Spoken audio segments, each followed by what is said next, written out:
25 minutu pasatxo, goizeko 9:00 eta gaur gurekin gonbidatu Euskadi Irratian Nerea Kortajarena Bilduren Eusko Legebiltzarreko bozeramalea. Kortajarena Andrea, egunon, ongi etorri. Egunon, eskerrik asko. Legealdiaren azken txanpan sartuta gaude, Eusko Legebiltzarreko legealdiaren azken txanpan, lege garrantzitsuak tramitazioan, baina egunotan Pedro Sánchezen investidurak hartua du arreta nagusia. Hemengo legealdian, ark investidura horrek nola eragingo duen ze aurre ikuspen daukazue? Ez dakit, egia da, legealdiaren azken txanpan sartu dena, argitzeko dagona da, azken txanpa honek zenbat iraungo duen, luzapen izango duen, hauteskundeak aurreratuko ote diren edo ez, oraindik argitu gabe dago, ez? Edozein kasutan, Madriden gertatzen denak beti du eragina hemen. Ez dakit zenbat erainoko eragina izango duen, baina beti du eragina hemen, ez? Eta batez ere, Madriden ireki beharko litzateken edo irekitzea nahiko genuken legislatura berri horretan, uste dugu izango dela gai zentral bat, eta da nazio auziari dagokion gaia, eta horrek variante asko ditu, baitare gurean, ez?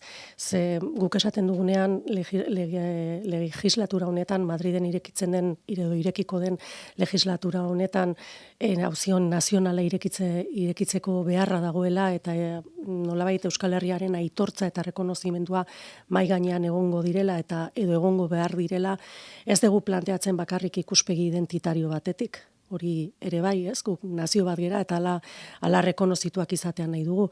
Baita ere, erabakitzen planteatzen ari gera, nazio bat garen enean, gure ezaugarri propioak ditugun nazio bat garela aitortzea hitz egiten ari gera, guk baditugula nolabait ezaugarri politiko, sozial eta ekonomiko propioak, eta nolabait horien inguruan ere, ezaugarri horien arabera, guk bagerala nor, bagerala zer, eta bagerala nahiko gaituak gai horien inguruan erabaki alizateko, ez? Beraz, hor maila horretan eman daitezken aurrerapenek ere era bat baldintzatzen dute, hemen gero hitz egiteko daukagun guztia, ez? Azken finean askotan ikusten gera, legealdi honetan zehar berezik ikusi dugu, hemen hartu beharko genituzkenan hainbat erabaki, baldintzatuak daudela, ez? Madriden hartzen diren, erabakitzen diren beste hainbat kontuen inguruan, eta sindikatuek bera hori jartzen zuten mai gainean egun hauetan. Madrilen lurralde auziaren inguruko eztabaida irekitzen baldin bada, iruditzen zaizu Eusko Legebiltzarretik hori paraleloan beste ekimenen batekin lagundu beharko litzatekeela? Guk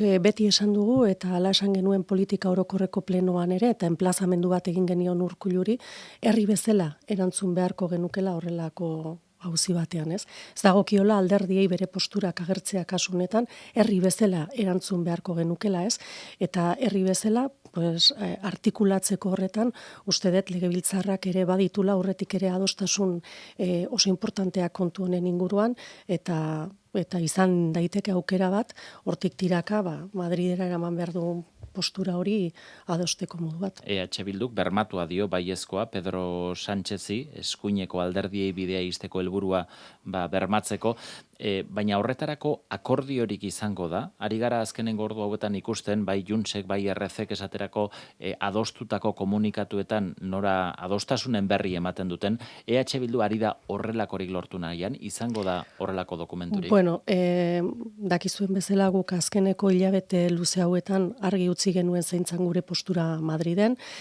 Hala trasladatu genion, gure baiezko bozkak izango zituela trasladatu genion baitare Sánchez presidentearekin izandako elkarrizketa horretan. Eta egun hauetan izandako elkarrizketetan eta gainuntzeko elkarrizketetan guk maxima bat aplikatu dugu, eta izan du da lan asko egitearena eta gutxi hitz egitearena, ez? Ondorengo egunek emango dutena edo emango ez dutena, ondorengo egunetan ikusiko dugu, baino uste dut maxima horretan orain importantena dela legislatura horri bide emateko baldintzak eman daitezela, ze legislatura horretan auzi oso importanteak egongo dira mai gainean, esan bezala auzi nazionala mai gainean egon beharko da, Euskal Herriaren aitortza eta rekonozimendua, aipatutako bi variante horretatik, baino hortik haratago arlo sozial guztia ere irekia egongo da, eta baita elkarbizitzan eman beharreko bestelako pausoak ere, beraz, momentuz horretan zentratua gaude. Aipatu duzu, lehen ez dakizuela nola eragingo duen honek guztiak hemengo legealdiko egutegian, aste hontan esate baterako Iturgaitzek esaten zigun, eurek uste dutela martxoan izango direla hauteskundeak, zuek egutegi hori, aukera hori mai gainean daukazue? Bai, aukera guztiak ditugu mai gainean, egia da martxoaren aukera, asko aipatzen den kontu bada, legebiltzarrean porra asko daude, kontu honen inguruan esan behar dizut. Eta, bueno, egia da, hauteskundea aurrerapena, badela aukera nahiko probableen artean dagoen horietako bat, ezta? Porra asko daude EH Bilduren hautagaiaren inguruan ere, izendantza hasia dago eta tartean zeurea ere argitaratu da. Prest zeundeke EH Bilduren lehendakaritarako hautagai izateko? Bueno, nik ez dut ambizio personalik zentzu horretan lehendakari izateko. Gainera ez da auzi personal bat, ez da kontu personal bat, ez. Ni Euskal Herria Bilduko hainbat kide bezala, edo kide guztia bezala militante politiko bat naiz, eta Euskal Herria Bildun plano instituzionalean egon baino lehenago bezala nire karpen politiko hori egiteko prestutasuna dagokiten lekuan, ez? Baino ez gaude klabe horietan oraindik, lehengoan Arnaldo berak ere argitzen zuen, egia esan Euskal Herria Bildun ez gaude klabe horietan, uste dut naiz ta aurrerapen elektoral bat egon daiteken gehiegi aurreratu gerala klabe elektoraletan, ez? Uste dut klabe elektoral horiek edo batzuk behintzat oso klabe elektoraletan funtzionatzen ari direla azken aldian, eta zentzu horretan nik neonek lehendakariari ere esan adiot, uste dutela etorriko direla klabe horiek, etorriko direla momentu horiek, eta heldu beharko diegula momentu hori, baina orain badugula galtza betelan, ze herri honetan arazoak pilatzen ari dira, uste dut baditugulaia indisimulableak diren arazo batzuk, baditugula baita ere, heldu beharreko transizio handi batzuk, eta horietan zentratu egon beharko gineak, begira, datorren astean, Osakidetzaren 40. urte muga, ez, ospatuko da, eta ospatuko da, leno, koronako altxorra zen hori, herritarren bigarren kezkan nagusi bilakatuta lehen, gehien baloratua zen politika publikoa izatetik, suspenso bat jasotzera pasada Osakidetza, ez, eta uste dut, hor ditugun arazoetan zentratuta egon beharko genukela hilabete guzti hauetan. Oraintxe galdatuko dizut horri buruz, baina hauteskundeena amaitu horretik ze epetan erabakiko du EH Bilduk bere hautagaia? Pentsatzen dute datozen hilabetetan, nik egia esan epen inguruan ez dut horren kontrolik, baina pentsatzen dut datozen hilabetetan emango den eztabaida bat izango dela, eta horren berri seguro izango dezuela komunikabidek ere. Eta uste duzu EH Bilduren lehendakari gaiak emakumezkoa behar lukeela? Izan daiteke emakume bat, noski, klaro. Izan daiteke, baina izan behar luke? Izan daiteke. Bueno, nik uste dut, beste esparru batzuetan bezala, arlo politikoan emakumeek lehen lerro hartzea garrantzitsua dela. Ez emakume garelako, feministak garelako, eta zentzu horretan aurrerapenak ematea arlo guztietan importante izan daiteke, gizonezko bat ere izan daiteke, eta beste begirada batzuekin ere politikak egin. Bueno, nik uste garaiek aukera ematen dutela bietarako, ez? Eta danak eduki dezakela bere interpretazioa. Espainiako gobernurako PSOEk eta Sumarrek egin duten akordioan, banketxe eta energia enpresei ezarria zaien karga berezi hori aurrera begira ere aplikatzeko erabakia dago. Eta horrek sektore horien haserrea eragin du, eta Petronorren kasuan estrategiko diren inbertsioak momentuz etetea erabaki du. Kezkatzen zaituztete erabaki horrek? Petronorren erabakiak? Kezkatu baino, egia esan niri lotxagarria iruditzen zait. Iruditzen zait lotxagarria, eta uste dut herritar askok ere horrela ulertuko dutela, ez. Txantei bat iruditzen zait. Txantei bat. Osea, politika fiskala ez duzulako konpartitzen inbertsioak etetearekin mehatxu egiten da. Niretzako ez da onargarria, ez? Azken finean, banketxei eta eta enpresa handi hauei eskatzen ari zaiena da, inoizko irabaziak izaten ari diren momentu batean, elkartasunez aritzea. Etzaie besterik eskatzen, ez? Hori eskatzen ari zaie. Eta kontrara, afirmazio hauek egin dituzten Josu Jon Imazek eta gainuntzekoek, nahi dutena da, uste dut eskatzen dutela, eufemismo bat erabiltzen dute, egonkortasun juridikoa eskatzen dutela, baina eskatzen ari direna da autopista fiskal bat. Autopista fiskal bat eskatzen ari dira, ez? Eta uste dut hori ez dela onargarria. Eta deigarria iruditzen zait, kontestu horretan, ze abegikor, ze ulerkor agertzen den Jaurlaritza, politika egin nahian dabiltzan hauekin, eta ze oldarkor, ez, adibidez, langileek, bere lan baldintzen gatik, eskari batzuk egiten dizkietenean Jaurlaritzari, ez? Deigarria da, bi postura horiek ikustea, ez da. Eusko Legebiltzarrean aurrekontuen tramitazioa hasia daia da, 15.000 milioi pasako aurrekontuak dira, ez dakit izan ote duzuen proiektuari lehen begiratua eta negoziazioan nondik hobetu ote daitezken aztertzeko lehen tarterik. Lehen begiratu horretan gaude, aurrekontu horiek jaso genituen ostiralean, badakizue aurrekontuen berrien asteartean eman zen, eta guk astearte horretan jasotzen dugu, prensa jasotzen duen PowerPoint hori, gain besterik gabe, eta ostiralean jaso genituen aurrekontu horiek, eta lehen irakurketa hori egiteko aleginean gabiltza egun hauetan, buru belarri, liburu asko dira, numero asko dira aztertu behar direnak, baina ez dago gauza handi berririk, ez. Egia esan, uste dut, obiedade batzuk esaten direla aurrekontuen aurkezpenak beti du inguruan horrelako estenifikazio oso antzeko bat. Nire 6. aurrekontuak uste direla legebiltzar honetan, 7. eta danak izan dira rekorreko aurrekontuak, danak izan dira sozialenak, danak izan dute fokoa jarri dute hezkuntzan, osasunean. Uste dut, aurrekontuen bueltan beti botatzen direla 4-5 topiko edo obiedade eta punto, ez. Gertatzen dena da, aurrekontuen momentua badala, momentu bat, non gobernu batek egin beharko luken diagnostiko zorrotz eta zintzo bat bizi dugun egoeraren inguruan, markatu beharko lituzke argitasunez zeintzuk diran soluzionatu beharreko kontuak eta zeintzuk izan behar diren lehentasunak eta horien araberako doikuntza ekonomikoak egin beharko lituzkez. Momentu hau da sobrerrekaudaziorako momentu bat.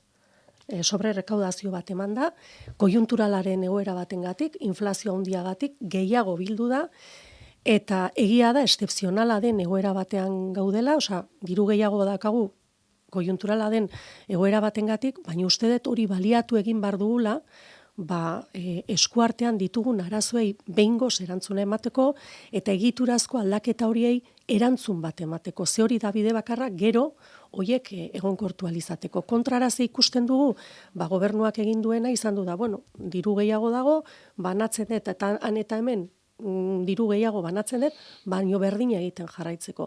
Eta berdina egite horretan, emaitza berdina da, eta horregatik zalantza handiak ditugu, aurrekontu hauek albidetuko duten zerbitzu publikoetan ematen ari den gainbera gelditzen, edo herritarrek bizitzen ari diren bizitzaren garestitzearen arazo guzti horiei aurre egingo dioten, ekonomiak behar duen, planteamendu hori behar duen, edo egin behar ditugun transizio guzti horietan aurrera egiten lagunduko diguten.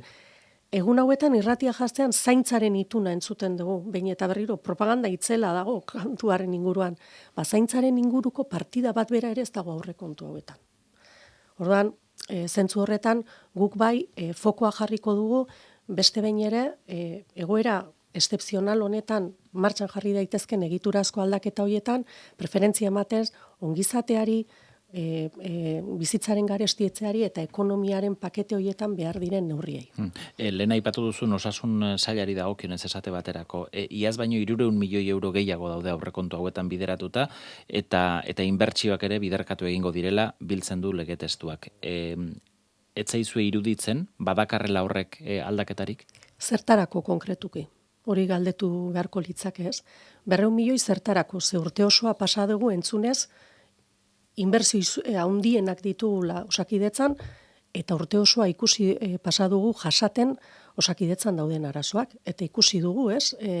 Hau ez da pertzepzio bat, da herritarrek egunerokotasunean, ambulategitara joeten direnean, espezialista baten beharra dutenean, pediatra baten beharra dutenean, beren larrutan eta bere gorputzetan bizitzen duten deterioro bada Osakidetzan ematen dena, ez?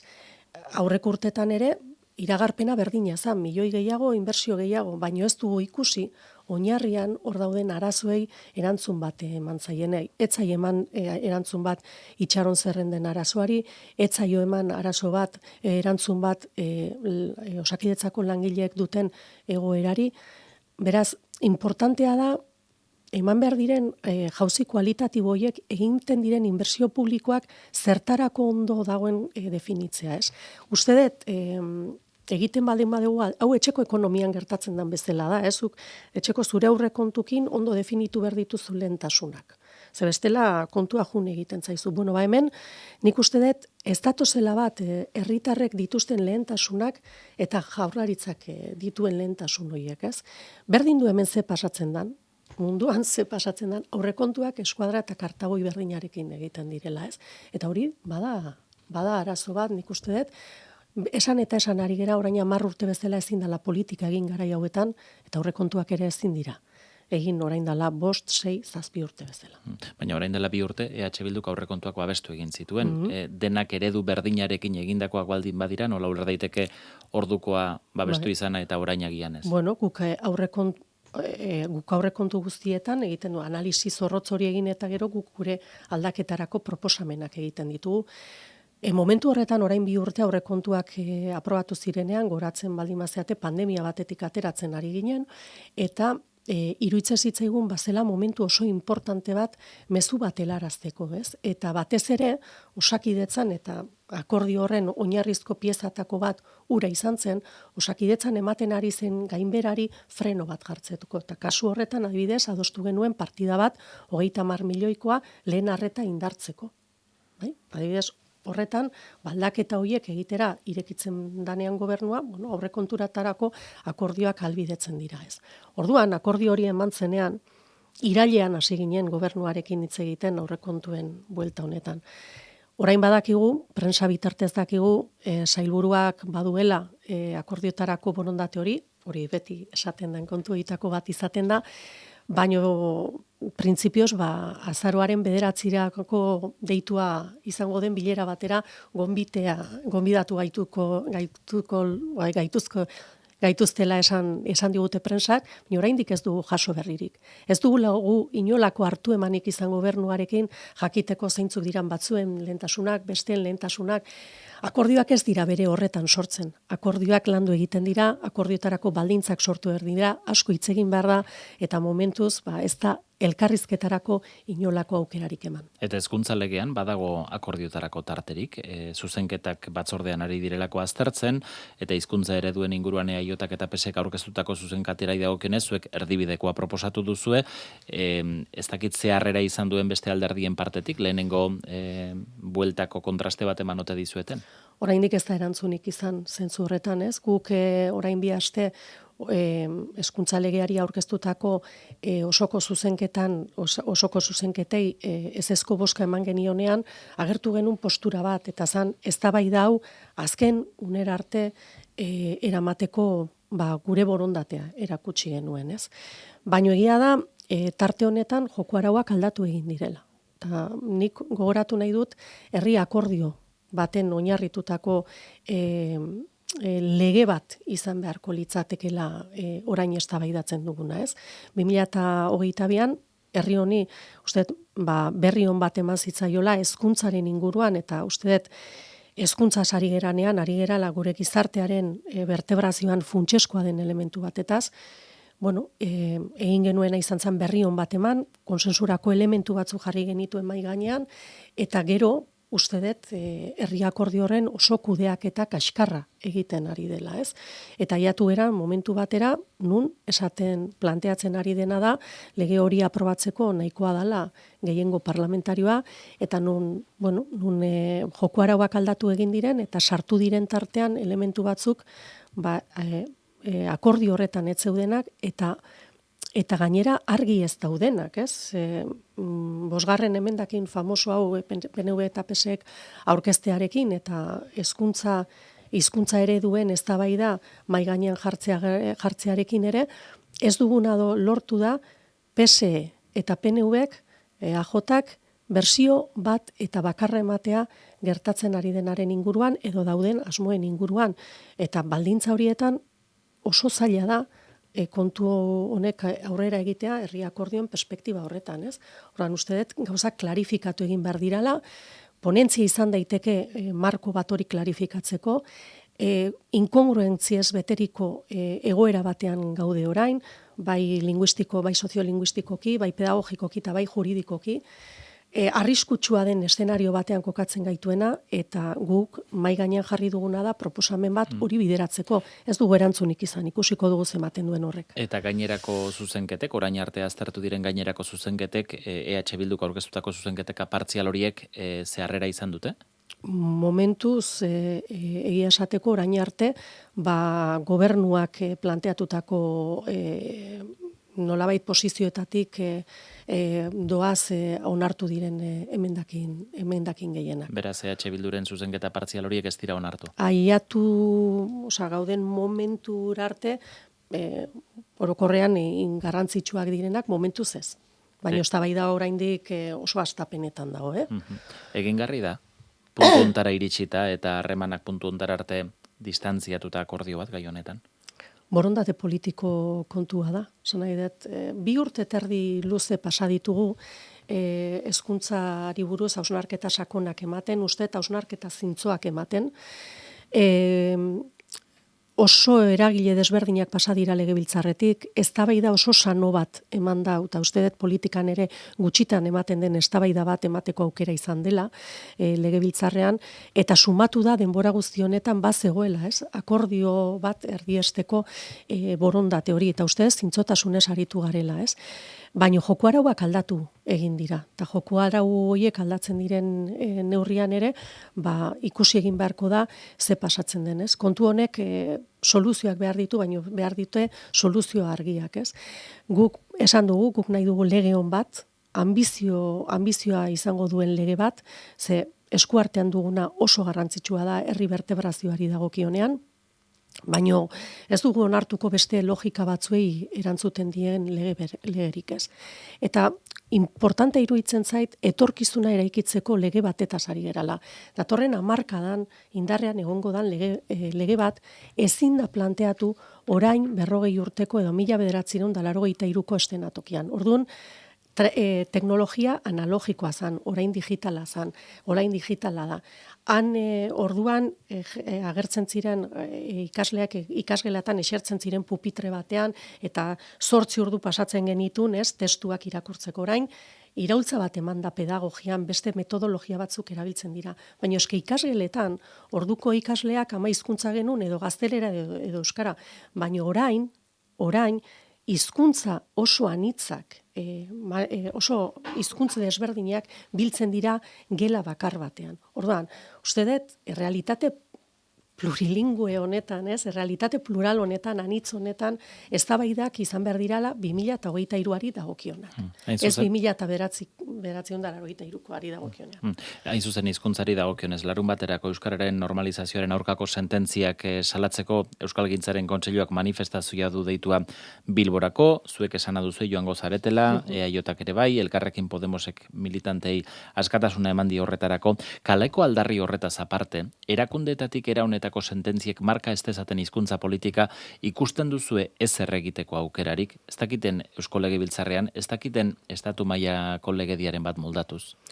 Bihar bertan eztabaidatuko dugu honen inguruan Legebiltzarrean, Euskal Herria Bilduren ekimenez, eta espero dugu akordio importante bat lortzea baita ere zentzu honetan, eta uste dut baietz, posizio horiek herri bezala aritu behar dugula honetan, eta importantea dela oldarraldien aurrean herri bezala kokatzea, baina euskarari dagokionean uste dut ere badugula beharra bat jauzi bat emateko, ez? Eta ausartagoak izan beharko ginelakeela, olako oldarraldien aurrean gure burua babesteko, zaintzeko, ez? Eta beste baldintza batzutan egoteko, eta uste dut ere batzutan galtzen diren aukerak ezin ditugula uzten pasa, ez?